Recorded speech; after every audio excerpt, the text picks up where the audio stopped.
আসসালামু আলাইকুম, আমি আরিফ বিল্লাহ। আজকে দেখাবো কিভাবে hostrio.com থেকে একটি ডোমেইন এবং একটি হোস্টিং কিনতে পারেন। সো একটি ডোমেইন এবং একটি হোস্টিং কেনার আগে অবশ্যই আপনাকে ইনশিওর করতে হবে আপনার ওয়েবসাইটে কী ফিচার্স এবং কতটুকু স্টোরেজ প্রয়োজন। সো ওই স্টোরেজ এবং ফিচার্স আপনার হোস্টিং প্যাকেজে আপনার হোস্টিং প্যাকেজ প্রোভাইড করে কিনা। সো আমরা এখানে একটু স্ক্রল করে নিচের দিকে দেখতে পারি যে স্ট্যান্ডার্ড প্যাকেজ, এখানে হচ্ছে আমরা 5 GB বা স্টোরেজ পাচ্ছি। আপনার ওয়েবসাইট যদি আরেকটু বড় হয়, কমার্স টাইপের বেশি ডাটা থাকে, তখন সেক্ষেত্রে দেখা যায় আপনি আপনার ওই রিকোয়ারমেন্ট অনুযায়ী একটা প্যাকেজ নিলেন। সো আমাদের স্ট্যান্ডার্ড প্যাকেজে দেখা যাচ্ছে 10টি সাবডোমেল, 10টি ইমেল অ্যাকাউন্ট, 10টি ডাটাবেস ক্রিয়েট করার সুবিধা দিচ্ছে। সো এই রিকোয়ারমেন্টগুলো যদি আপনার ওয়েবসাইটের জন্য অ্যাপ্লিকেবল হয়, সেক্ষেত্রে আপনি হচ্ছে স্ট্যান্ডার্ড প্যাকেজটি চুজ করতে পারেন বা অন্য আদার্স যে প্যাকেজ আছে এগুলো চুজ করতে পারেন। তবে হ্যাঁ, ওয়েবসাইট শুরু করার জন্য, আপনি যে কোনো কিছু শুরু করার জন্য স্ট্যান্ডার্ড প্যাকেজটি এনাফ। যে কোনো একটা ওয়ার্ডপ্রেস ওয়েবসাইট বা এনি আদার ওয়েবসাইট স্টার্টিং করার জন্য স্ট্যান্ডার্ড প্যাকেজে যা দেওয়া আছে অল ইজ ওকে। আর যদি মনে হয় যে না, আমার প্যাকেজ নিয়ে যদি কনফিউশন থাকে, সেক্ষেত্রে আমাদের এখানে হোয়াটসঅ্যাপের আইকন আছে, হোয়াটসঅ্যাপে ক্লিক করে আমাদের সাথে কথা বলতে পারেন এবং আমরা হচ্ছে আপনাকে কোন প্যাকেজটি আপনার জন্য বেস্ট ফিট হবে সেটা হচ্ছে আপনাকে বলে দিব। ওকে, সো আমরা যেহেতু স্ট্যান্ডার্ড প্যাকেজটি কিনতে যাচ্ছি, সো এখান থেকে বাই নাও ক্লিক করলাম। আর অবশ্যই আপনাকে একটা ডোমেইন নেম চুজ করে থাকতে হবে। ডোমেইন নেমটা হচ্ছে, যদি আপনি অ্যাভেলেবেল কিনা সেটা এখান থেকে দেখতে পারেন। আর আমরা যেহেতু একসাথে ডোমেইন এবং হোস্টিংটি কিনবো, সেক্ষেত্রে আমরা প্রথমে হোস্টিং দিয়ে শুরু করব। ওকে, সো স্ট্যান্ডার্ড প্যাকেজে বাই নাওতে ক্লিক করলাম। বাই নাওতে ক্লিক করার পর আমাদের কাছে আবার প্যাকেজের ডিটেলসগুলো চলে আসছে। সো অর্ডার নাওতে ক্লিক করলাম। আমরা যেহেতু 5 GB হোস্টিং নিব, অর্ডার নাও। অ্যান্ড এখানে আমরা যে ডোমেইনটি চয়েস করে রেখেছি সেই ডোমেইনটির নাম, ফর এক্সাম্পল হচ্ছে আমরা একটা ডোমেইনের নাম দিলাম লাইক wearbit12.com, বা আমরা যদি অন্য কোনো ডোমেইন পারচেস করতে চাই, সো এখান থেকে হচ্ছে আমরা ওইটা সিলেক্ট করে দিতে পারবো। সো আমি .comই হচ্ছে এখানে রাখলাম। অ্যান্ড আমাদের যদি অন্য কোনো প্রোভাইডার কোম্পানিতে ডোমেইনটি থাকে, ট্রান্সফার করতে চাই, সেক্ষেত্রে এখান থেকে করতে পারবো। আর যদি আমাদের অন্য কোনো কোম্পানি থেকে অলরেডি ডোমেইনটা কেনা থাকে, আপনি জাস্ট চাচ্ছেন যে হোস্টিংটা কানেক্ট করতে, সেক্ষেত্রে হচ্ছে আপনি এই লাস্ট অপশনটা চুজ করবেন। ওকে, সো এই অপশনটা হচ্ছে যদি আপনার ডোমেইন আগে থেকে কেনা থাকে। ওকে, সো আমরা যেহেতু নতুন একটি ডোমেইন রেজিস্ট্রেশন করব, সেক্ষেত্রে হচ্ছে আমরা ফার্স্টের অপশনটি চুজ করলাম অ্যান্ড হচ্ছে সিক বাটনে ক্লিক করলাম। তো আমরা দেখতে পাচ্ছি কনগ্রাচুলেশন, এই ডোমেইনটি হচ্ছে অ্যাভেলেবেল আছে। এই ডোমেইনটি যদি অ্যাভেলেবেল না থাকে, সেক্ষেত্রে কিন্তু এখানে আনঅ্যাভেলেবেল দেখাবে বা ইরোর্স দেখাবে একটা। ওকে, সো ওকে, আমরা কন্টিনিউ করলাম। This is first step. First স্টেপে আমরা হচ্ছে ডোমেইন সিলেক্ট করলাম। সেকেন্ড স্টেপে আমরা হচ্ছে এখান থেকে প্যাকেজটা হচ্ছে আমরা মান্থলি নিব না অ্যানুয়ালি নিব, সেটা এখান থেকে সিলেক্ট করে দিব। আমরা যেহেতু অ্যানুয়ালি ইয়ার হিসাবে নিতে চাচ্ছি, ইয়ার হিসাবে নিতে গেলে এখানে একটু প্রাইজিংও কম পড়ে। So okay, so second step complete. Now click on the continue. Okay, third স্টেপে আমরা এখানে ডিএনএস ম্যানেজমেন্ট অ্যান্ড ইমেইল ফরওয়ার্ডিংটা সিলেক্ট করে দেবো। আইডি প্রোটেকশন এটার প্রয়োজন হয় না, এটা সিলেক্ট করলে 380 টাকা বেশি প্রয়োজন পড়তেছে, বাট অ্যাগিন হচ্ছে আমাদের এটা প্রয়োজনও নাই। Click on the continue.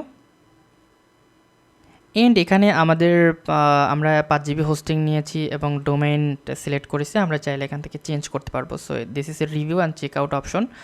And আমার ওভারঅল সব কিছু ঠিকঠাক থাকলে তখন আমরা হচ্ছে চেক আউট বাটনে ক্লিক করবো। আমার এখানে দেখা যাচ্ছে যে একটা স্পেসিফিক অ্যামাউন্ট এখানে চলে আসছে। Check out.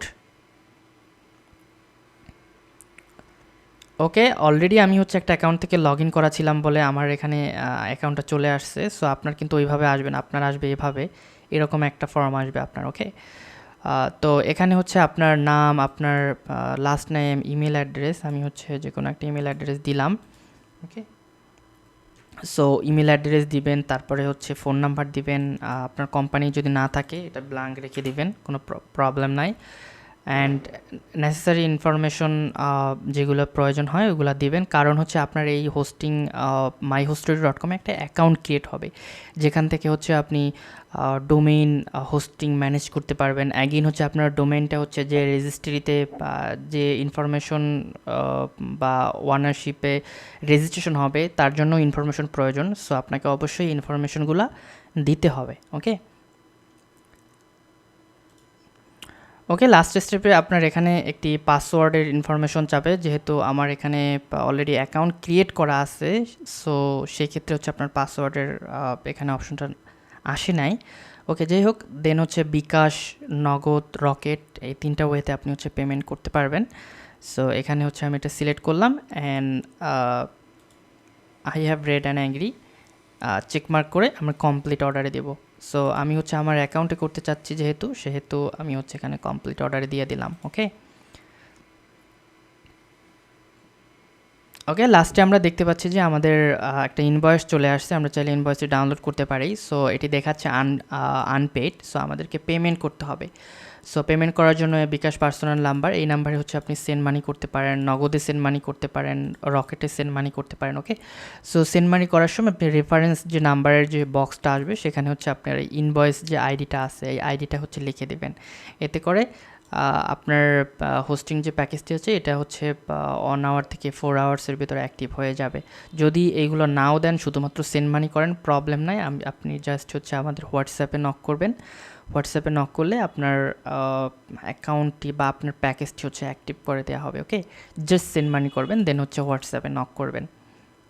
অ্যান্ড আমরা যদি আমাদের ড্যাশবোর্ডে যাই, back to the client, so এখানে আমরা দেখতে পাচ্ছি যে আমরা কিছুক্ষণ আগে যে প্যাকেজটি কিনেছিলাম সেটা কিন্তু আনপেড অবস্থায় আছে। এখানে ইনভয়েসের অপশন দেখাচ্ছে, আমরা কী ধরনের সার্ভিস হচ্ছে আমরা কিনেছিলাম সেটাও কিন্তু এখানে দেখাচ্ছে। ওকে, সো এটা আমাদের আগে কেনা ছিল, কিছুক্ষণ আগে টেস্টিং পারপাসে আমি কিনেছিলাম, এবং এটা হচ্ছে আমরা এইমাত্র কিনলাম। সো দেখতে পাচ্ছি পেন্ডিং। তো আমরা যখনই হচ্ছে টাকাটা পেমেন্ট করে দিব, তখনই এটা অ্যাক্টিভ হয়ে যাবে। ওকে, সেম ওয়েতে আমরা হচ্ছে ডোমেন দেখতে পারবো। ডোমেনের হচ্ছে ডেট কত তারিখে, এখানে দেখা যাচ্ছে যে 27শে নভেম্বর 2023। আমরা যখন পেমেন্ট করব তখন এটা 27শে নভেম্বর 2024 হয়ে যাবে। ওকে, সো আমাদের কেন এই পোর্টালটি প্রয়োজন, কারণ আমরা যে এই সার্ভিসটা হচ্ছে নিলাম, এটা ম্যানেজ করার জন্য দেখা যায় আমাদের পোর্টাল থেকে আমরা ম্যানেজ করতে পারবো। এখানে ডিস্ক ইউজেস, ব্যান্ডউইথ, আরও অনেক অপশন এখানে চলে আসবে যখন আমরা পে করব। ওকে, সো আমরা লগ ইন করতে পারবো সি প্যানেলে, ওয়েব মেইলে লগ ইন করতে পারবো। ওকে, সো পেমেন্ট করার পর আপনি পোর্টাল থেকে সব কিছু ম্যানেজ করতে পারবেন। সো এভাবে করে আমরা একটি ডোমেইন এবং একটি হোস্টিং পারচেস